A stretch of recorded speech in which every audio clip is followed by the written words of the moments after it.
Welcome back to Menopause Mastery. So today I want to do a year in review. I really want to walk through all of the studies, or at least not all of the studies, but the major studies that have come out in the last few years that really start to answer the question about the safety of hormones, particularly around the different age groups and different body conditions. And specifically some of the information that you guys may not have heard because for whatever reason, and if you listen to my podcast, you know I have some particular opinions about why we don't have as much information about the safety of hormone replacement for women. And particularly when research comes out that shows that it's safe, it just doesn't seem to get the fanfare that many other news outlets use and pick up when they like to do sensational, topics that often are poorly studied and or poorly controlled. And so today I want to help dispel those myths. I want to help you understand what the recent research shows, particularly around hormone replacement, in some very key areas in women's health. So I'm going to give you kind of a summary of what some of those advancements and studies really said. So I'm going to start first with kind of the emerging understanding of hormone replacement therapy, where we've been historically. And I will touch on the Women's Health Initiative because I think we have to, even though I talk about it every week. But I feel like I have to almost always put everything in that context. So to just give context to everybody, I went and spoke this weekend at the most fabulous women's event called GoBundance Women. And, I had all these lovely women in the audience, about 70, 75 women. And I was still surprised by how many had pre-existing beliefs around hormones and hormones replacement. For instance, estrogen and hormones give you cancer, that it's unsafe and it causes strokes, and that, hormones were always dangerous and that it was appropriate to take them off the market, ignoring the fact that they had been on the market for a very long time. So let's talk first. Let me give a little bit of context in history, and then we'll go into what the recent studies have said over the last year or two so you can really understand it as you make your own decisions. So first and foremost, hormone replacement therapy, particularly estrogen replacement therapy, in the form of conjugated equine estrogen, which comes from horsemare urine. It contains 13 different estrogens, and it was under the brand name Premarin for the longest time. It is, of course, now a generic under conjugated equine estrogen. Now, that was standard of care all the way from the 50s and 60s onward until 2002. And quite honestly, that was one of the most prescribed drugs on the planet.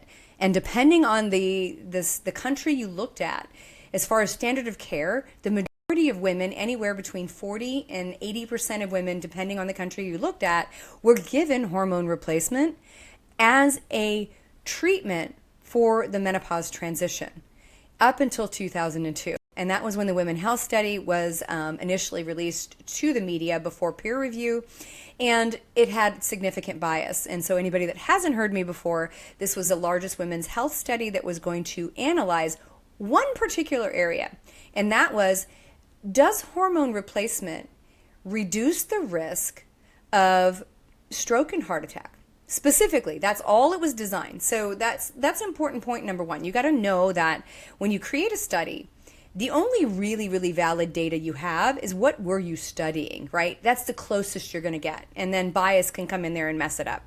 So that was the original study. So when they designed the study, in order to make it last only a few years, like 7 to 10 years, 15 years, they specifically left out healthy women. So they removed any healthy women from the population of the potential candidates. And so the women that were left in the study, average age was 63, so they were considerably outside of the first window of menopause, since the average age in the United States is 51.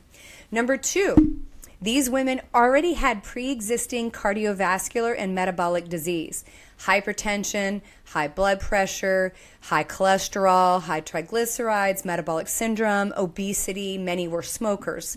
So they excluded healthy women. So the first thing you need to know about studies, if they leave out healthy people, you cannot generalize the results of the study to healthy people because you never looked at them, right? And from a study design standpoint, I understand why they did that, because they wanted to figure out if somebody was going to die. So they needed people that had a high potential to die. The other thing they did is they intentionally left out women who were symptomatic with menopausal symptoms. Often some women, not all, but some women get over their symptoms 10 to 15 years later, and so they don't have the hot flashes and night sweats, which are the hallmarks of basically the menopause transition in the medical world.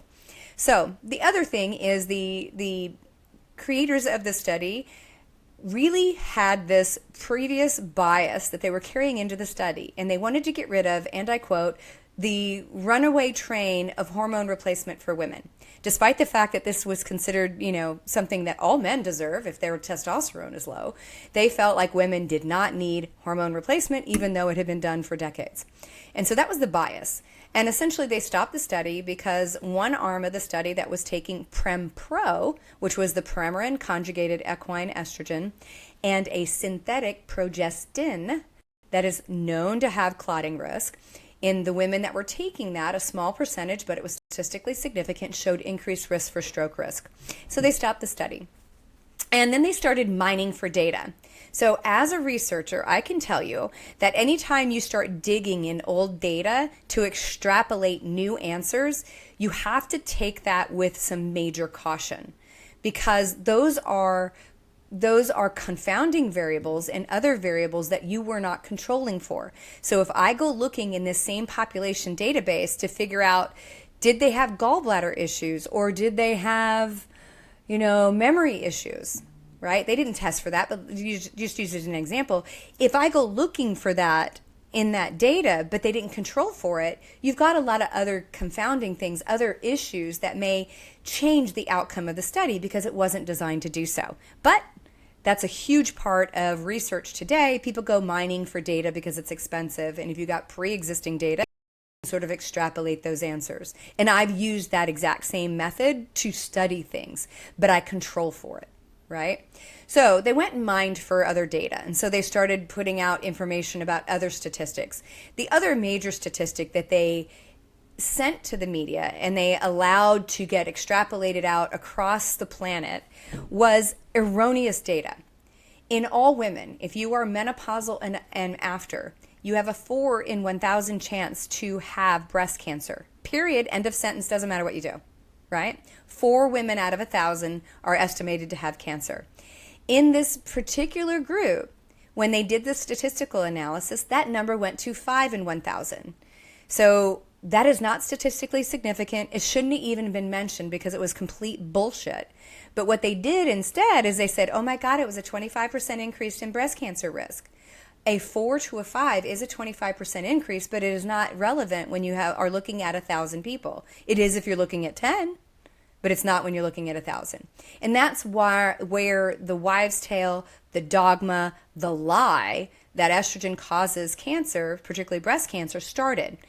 Even in the Women's Health Initiative data, in the very first issue of that study, it showed that the arm that was taking the conjugated equine estrogen alone actually had a 23% decreased risk of breast cancer. Please listen to that. Women who were on estrogen therapy had a reduced risk of breast cancer.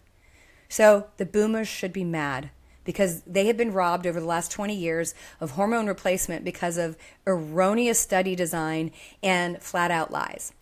Now, in the past several years, we've had a lot of emerging research that really shows bioidentical hormone replacement, especially for women in the menopause transition and beyond, is safe and effective. And to be honest, all the studies that pretty much were done prior to the Women's Health Initiative also showed that to be true. So let's start with one of the biggest. I've talked about this one before, but I want to make sure that we get this underway because this is still propagated out to women by physicians and clinicians who don't actually read research, who don't actually go in and read the study. So one of the things I implore you to do, if you're nerdy like me, and most of my listeners are, and you want to understand things, you want to try and get a hold of the entire study, not just the abstract, that little paragraph, because the abstract, number one, is only a couple hundred words. It doesn't give you the full data. And often that gets misconstrued and massaged to fit the tenor and let's see, what's the word I'm looking for? Amusement of this journal it's getting published in. right? So it doesn't always reflect the data inside. And especially if there are charts and tables and what they call supplemental data that might give you more information, that's often where the real gems are. That's where you can start looking at like age group stratification, where it's like, okay, let's say it was a larger group, but what did it mean to the 45 to 50-year-olds? What did it mean to the 55 to 65 or 65 to 75? That's where that data is going to be buried, and they often don't give you the full effect when they're writing it up. So let's just think about it that way. If you can get a hold of the entire study, you want to do that. So let's start with one of the major studies that came out this year, and to me, this is probably one of the most groundbreaking, important analysis that have been done in decades. So this is a groundbreaking analysis of 10 million senior women on Medicare. So first thing is all the women in this study were at least 65 or older. And they were looking at 3 arms of this study. So it was women on HRT, women who only did hormone replacement therapy for a few months or a few years just to get rid of their hot flashes, and then women who did nothing. In the arm of the study that had women taking hormones, they were able to capture 2 different groups. The group that took oral estrogen and probably either oral or vaginal progestin, and women who took topical estrogen and oral progesterone. This is for the first time that we were able to really get good data between those 2 groups. They often get muddled together, and it's hard to extrapolate the value of one over the other. And again, this is a 10 million woman study. And it really showed that hormones, when tailored to women, given topically for estrogen, orally for progesterone, not progestins, it reduced all-cause mortality, including cardiovascular and cancer risk. And so let's talk about this one particularly, just to give you a little idea and a little bit of understanding. So first off, when they looked at the overall mortality risk, so mortality is a fancy way of saying, are you going to die, right? So the estradiol monotherapy, so they looked at women on estradiol alone, they showed a 21% reduced risk for all-cause mortality, heart attack, stroke, bone cancer, lung cancer, colon cancer, osteoporosis, all of that, 21 reduced risk, 21%. When we looked at combination therapies of topical estradiol and progesterone, we saw that there was variable reduced risk in all-cause mortality. Also, it's just that estradiol alone in monotherapy in women who've had their uterus removed, they showed a reduced risk across the board that was at 21% or better, and then combination therapy was anywhere between like 0.3% up to 34%. So hormone replacement therapy in this large 10 million sample study showed that it was protective. Certain hormone replacement therapy showed either a neutral or reduced risk, particularly for cardiovascular disease and all cancers. And then when we look at the overall risk to breast cancer, the synthetic progestins seem to have the greatest effect. And if you look at stroke and heart attack risk, synthetic progestins seem to have the greatest effect. And the blood clotting risk and the heart attack and stroke risk, because of that, is basically only associated with the intake of oral estrogens and oral progestins, not progesterone and not topical estradiol. So all the women that have been told that hormones are going to give them stroke and heart attack, that's inaccurate. All the women that were told it was going to give them breast cancer, that's inaccurate. All the women that were told bioidentical hormone replacement was unnecessary, that ended up with osteoporosis and osteopenia, suffered unnecessarily, and if they had just been given hormone replacement, they would have seen less, if not no, bone loss, because estrogen is the primary driver of bone rebuilding, right? So what's the take-home message of this particular study? So this one is tailored bioidentical hormone replacement therapy with estradiol and or Biest given topically, right? So it's a patch, a cream, a pellet, or an oil. We tend to, in our clinic, in our telemedicine, we use topicals in the form of oils and or patches. Creams we use, but we find that these other preparations work better. When we look at progesterone, oral micronized progesterone in usually between 100, 150, 200 milligrams is standard dosing. That helps with sleep, helps relax. It also is protective to the uterus. And if you have a uterus, you must take progesterone if you're going to take estradiol, because estradiol's job is to bring blood supply to the uterus. So we want to make sure that we have that. And those have no increased risks, right? So topical estradiol and oral micronized progesterone is your best source. Stay away from birth control as your transition tool for menopause, and stay away from synthetic forms of progestins. And I would say today also stay away from oral estrogen, because when you take estrogens orally, what happens is they get transported to the liver. The liver goes through its detoxification process, which I talked about on, I believe it's episode number 98. I talked about why estrogen detox is important. So when I take in oral estrogen, it goes through that detox process and produces all these byproducts that then get metabolized and utilized in the body. That's where that clotting risk comes from. So just take it topically and it bypasses that system completely. So that personalization is really, really important, right? So that's the first take home. 10 million women, that's a big study. That's a very valid study. And again, the other major thing that it also showed was when do you start and how long? So the other thing is, we know from the studies that the earlier you start hormone replacement therapy in the transition of perimenopause to menopause and postmenopause, the better it is, right? The most benefit we get. However, these women that were on hormones were well over 65, longer than the window that was generally recommended after the Women's Health Initiative. So the reality is the women that got on hormones and stayed on it had that protection. So there's no reason to stop those hormones. There's no reason to take them away, because those hormones tell our body that we are young, virile, and valid. Right? So this study helps kind of further explore that. So next, let's talk about the Women's Health Initiative. Right? So the Women's Health Initiative, obviously I talked about the initial release of it. And what's interesting is in 8 years, they did a follow-up, and it showed that all their assertions about breast cancer were incorrect. They did a 20-year follow-up. It also showed that the women that they had sort of pigeonholed that they were going to have risk did not have risk. And in 2024, they reevaluated their statistical analysis, which should have been done ever before they actually published. And the reality is all of the assertions the Women's Health Initiative made about the risks of hormone replacement are wrong. And if you actually read the data, don't read their recommendations, because again, we've got people who still have a bias saying that women shouldn't get hormone replacement. But if you actually read the data inside, you'll see that the risks aren't there. They really just aren't there.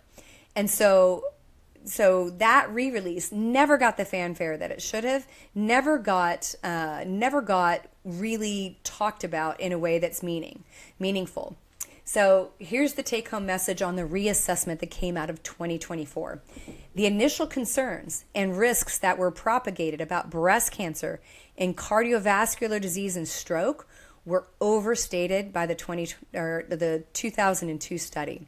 In 2024, when it was reanalyzed, the problems were not there. The risks were not there. They also found and also said bioidentical hormone replacement therapy effectively manages hot flashes, cardiovascular disease risks, so it actually helps, doesn't cause, and osteoporosis risks. And they, in their own argument, said the benefit outweighs risk when treatment is personalized. Again, if you use a personalized bioidentical functional medicine approach, personalizing to the individual, the risks are gone. And they were gone even without it. But even the WHI has come out and said that. But are you women getting that message from your physicians and clinicians? Probably not. And unless you're working with somebody like my team or somebody in the functional medicine community, because today So today, here's a stat that blows my mind. 100% of women go through menopause. 87% is symptomatic for 7 to 8 years on average. Only 1.83% of women in the United States in menopause are receiving bioidentical hormone replacement treatment. 1.83%. So that means, 85-ish percent of women who are symptomatic are not being treated appropriately, or we are drug stacking, antidepressants, sleep medications, pain management pills, all these other things to cover up the underlying root cause, which is the loss of hormones because your ovarian egg carton ran out of eggs, right? And we just happen to live longer.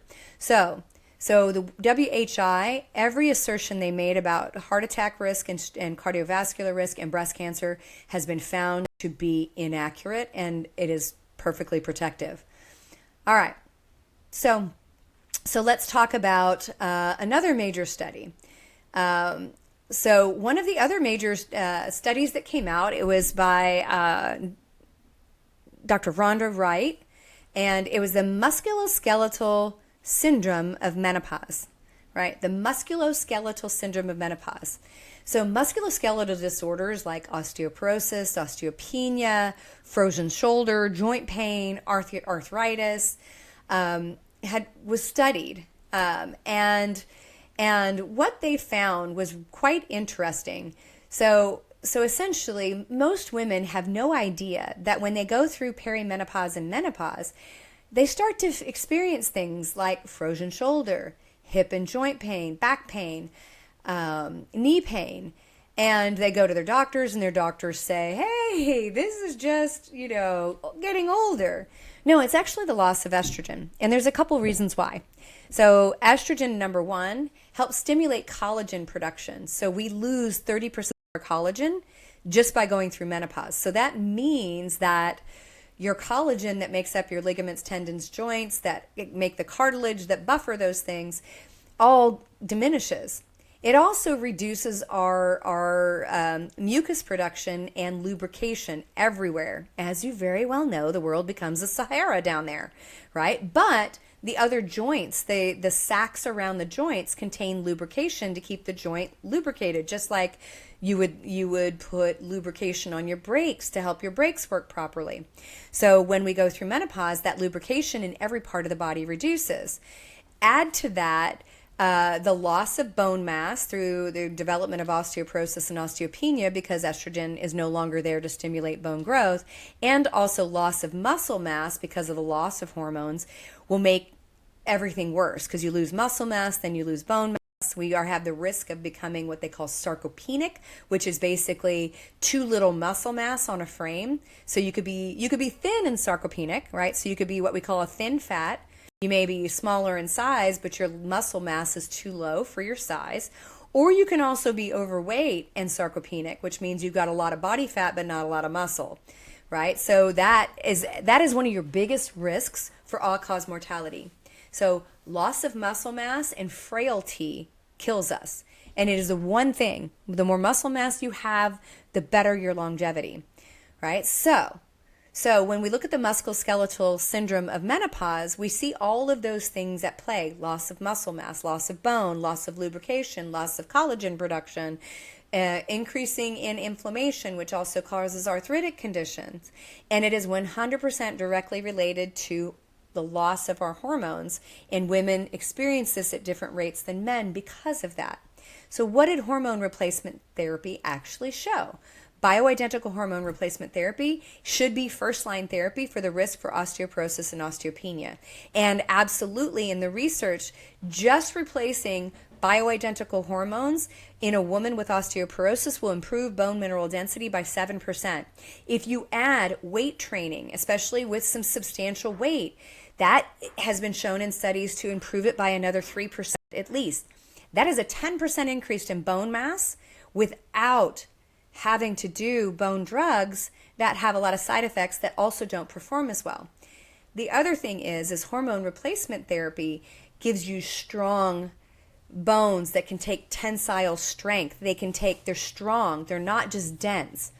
The drugs create dense bones, but they're not strong. The fracture risk in many cases are equal between the drugs and no drugs, right? Or at least close.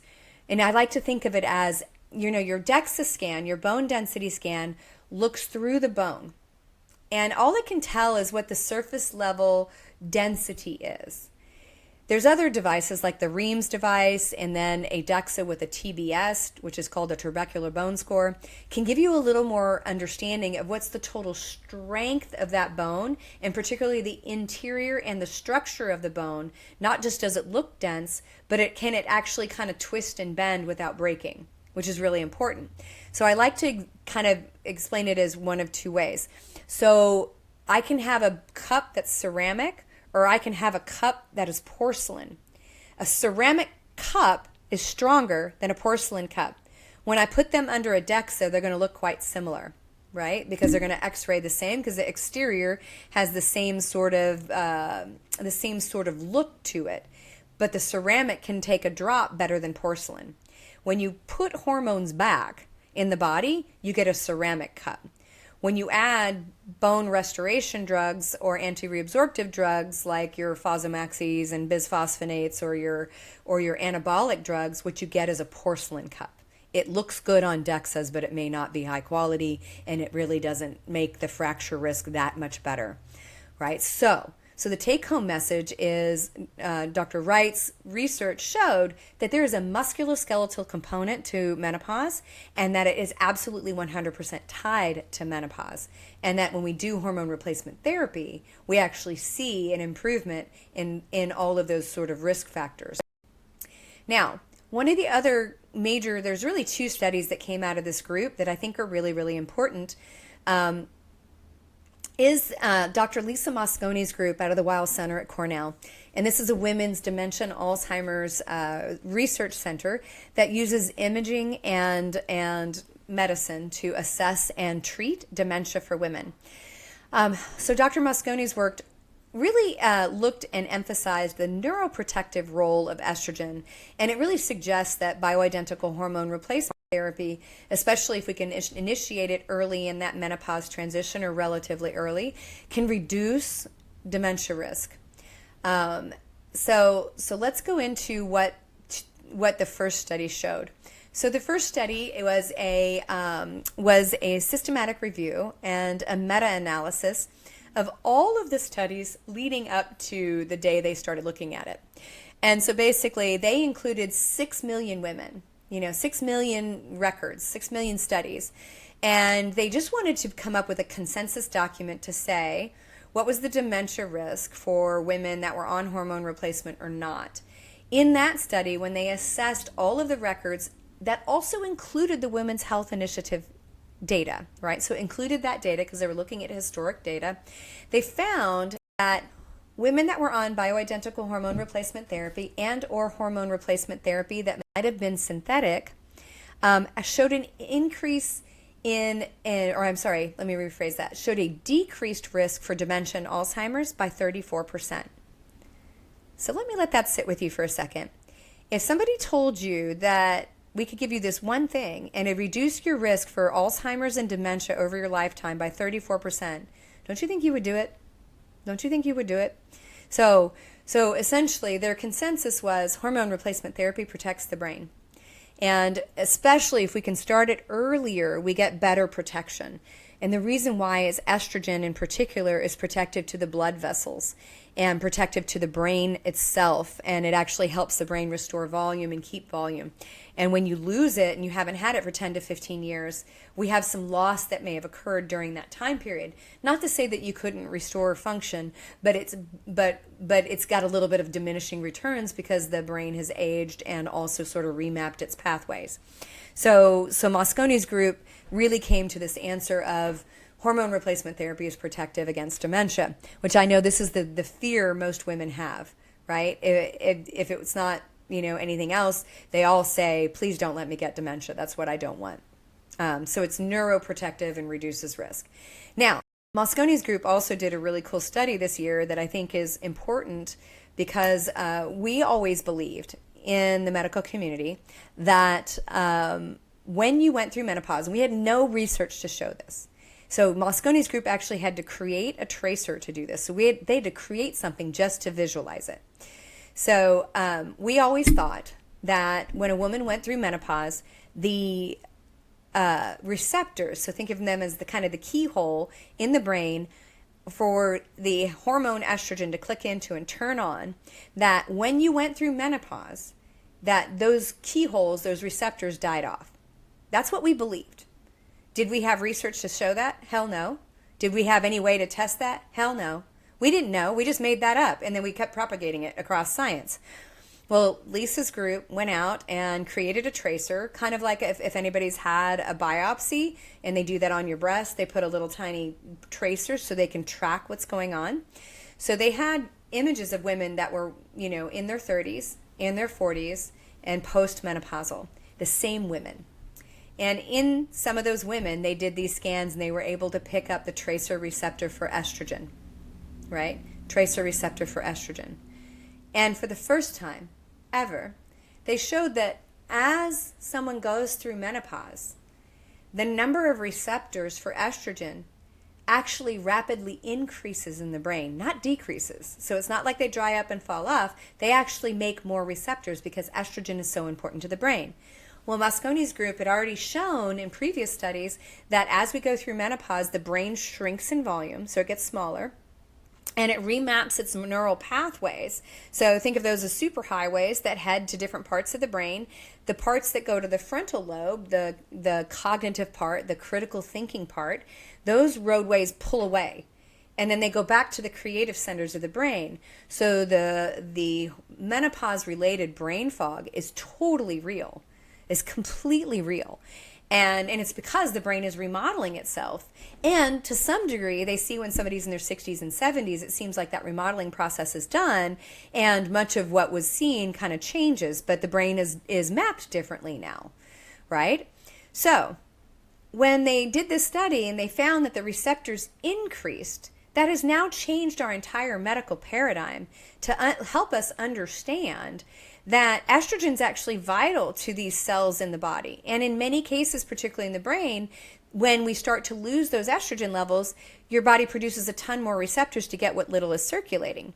So we could extrapolate, now we don't know this, I'm making an educated guess, that our liver does that, our heart does that, our blood vessels do that, our other organs do that, because every single tissue in our body has receptors for estrogen, except for your red blood cells and a single type of brain cell in the brain. Everything else has receptors for it. So Mosconi's research now has put us on a new trajectory to really start doing some deep dive in understanding the receptor activity for estrogen and what may be at play, maybe even in other disease states. So that is huge. So all of that is really, to me, so fascinating. So one last study I want to sort of back up on is a few other ones that were done previously, but I want to talk about it. There's another study that came out looking at menopause, the benefits of postmenopausal symptoms and what they call comorbid conditions. This is one done by Candarelli and team in 2007. And what they found, so just to kind of add to this is obviously not a year in review, but I'm adding to the rest of the year in review. This group looked at hormone replacement therapy and the benefits, and they found that it's effective in managing hot flashes, night sweats, vaginal dryness. It was effective at preventing osteoporosis, bone loss, fracture risks. Potentially improving type 2 diabetes. So estrogen helps us transport glucose, it helps us be insulin sensitive, and it helps keep you from putting on visceral fat around the middle. If all of those things aren't being protected, you have a greater risk for metabolic syndrome, insulin resistance, and type 2 diabetes. So insulin or estrogen is protective because it has this positive effect on that entire system. They also showed that it reduced colorectal cancer risk. Colon cancer is a serious risk. It's one of the most deadly cancers for people who don't get screened frequently, or at least at the right intervals. And they, again, sort of recommend that we hormone replacement therapy be bioidentical, and it's particularly beneficial when it's been personalized to the woman. Another group, Morin and colleagues back in 98, showed cardiovascular protection. They actually showed a 50% reduced risk of coronary artery disease, improved cholesterol levels, because we know estrogen replacement therapy lowers cholesterol, lowering homocysteine, which is an inflammatory amino acid that can cause cardiovascular damage, and other cardiovascular markers. It also showed improvement in blood pressure and obviously bone health along with it. And they also showed some immune enhancements. So this was another group. This is Porter and colleagues in 2001, showed increased B cell counts and T cell count activation. And so the immune system is now amplified, able to fight infections and other things. And obviously the cognitive and memory enhancement is very, very obvious. They showed hormone replacement therapy had better learning and verbal memory activities. So if we take this and we look at all of the information, right? All of the information, particularly the big studies that came out this last year, here's my consensus of the whole thing. The Women's Health Initiative was crap. It still is crap. The reissuing of it this year at least has improved the argument. But the problem is the admission of we were wrong. We inappropriately caused fear and damage to, an entire generation of women, and we just came in with our bias is never going to be said. It's never going to be said. They are holding to their guns. And at least now, the study that was issued this year with the revalidation of the statistical analysis is the right one. So if you go back to read it, do not read the earlier versions because it's absolutely inaccurate. And again, look at the data, just don't look at their discussion and their conclusions because they're still trying to save face. Instead of having the research integrity say, we were wrong. It's a whole lot easier to say we were wrong. If you've listened to my podcast, I admit I'm wrong all the time.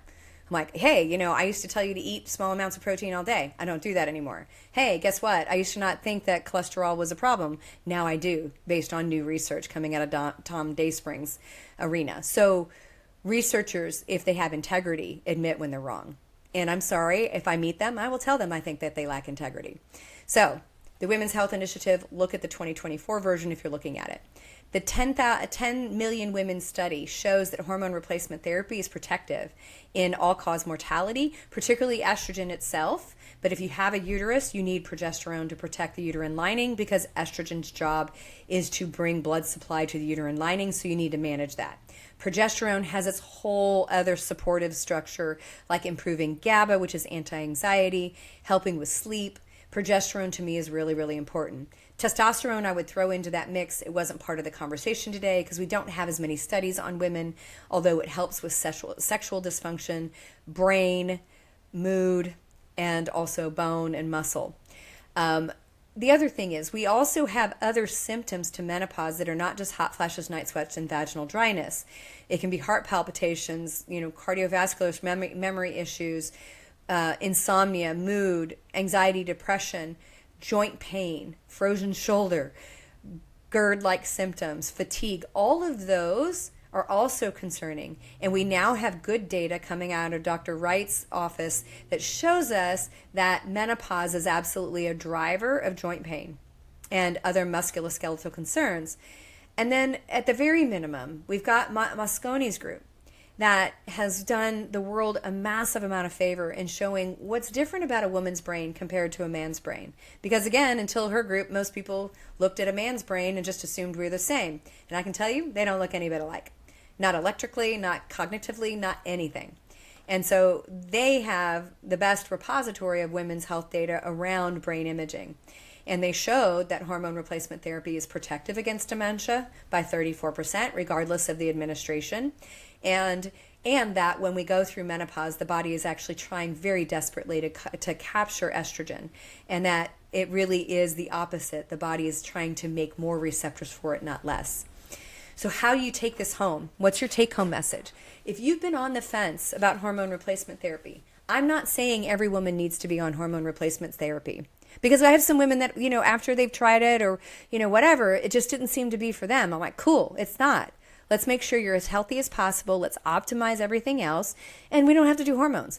But I damn well think you deserve the right to talk about it with somebody who's going to treat you with respect and listen to your concerns and have knowledge of the research and be able to talk intelligently about it and help you be informed.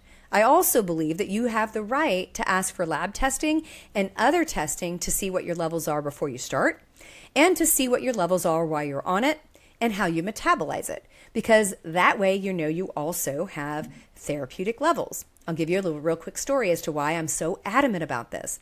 I had a woman that I saw a couple weeks ago who was 63 years old, had been on bioidentical hormone replacement therapy by a well-meaning practitioner, had a DEXA scan, about 5 years ago, really showed okay bone structure, right? And she had another one just recently, and she had lost significant amount of bone. She was osteoporosis, right? So the stats are for a woman who falls after 50, and especially after 65, 50% of women will never regain their previous function, right? It's the leading cause of accidental death in the United States. Osteoporotic fractures are serious, and they often are what lead women to nursing homes and assisted living centers. So this woman was obviously distraught because she's like, I've been on hormones. What the hell? What was going on? She was also eating appropriately, plenty of protein, lifting weights. She was doing the right stuff. When we checked her hormone levels, our nurse practitioner checked them, her estrogen levels were inadequate. Completely inadequate. They were not therapeutic to actually improve the brain, the heart, the bones. Because she was told if she didn't have hot flashes and her vagina was not like a Sahara desert, she was fine, right? No, she wasn't fine. One of the greatest risk factors for frailty and nursing home visits, osteoporosis, was not being protected. So if you're going on symptoms alone, that's inadequate to know if you're sufficient. And I never had a hot flash. I had a shit ton of other symptoms, but I didn't have that. So we can't go on something so inaccurate and so, what's the word I'm looking for? Circumstantial to the person. We need science and data. So I think you deserve the labs. And if you have people that won't work with you like that, you need to kick them to the curb, because medicine is a customer service industry and you deserve a practitioner that listens to you. Because at the end of the day, it's your body, not theirs. They're not your gatekeeper. They're your partner. And so I want you to really take an opportunity to look at these studies. What I'm going to do in the show notes is I'm actually going to include just these very simple studies. So you can go out and look at them. You can go out and look at them and read them yourself. You can take them to your practitioner. And again, if they don't listen to you, my team will. And so I hope you found this to be helpful. I hope it maybe helped you understand what the current research really shows. And if you were fearful, maybe this answered some of your questions. And if you still have questions, read the studies that I'm going to include in the show notes. And then I will be back with you next week on Menopause Mastery. And I hope you have a healthy and happy day.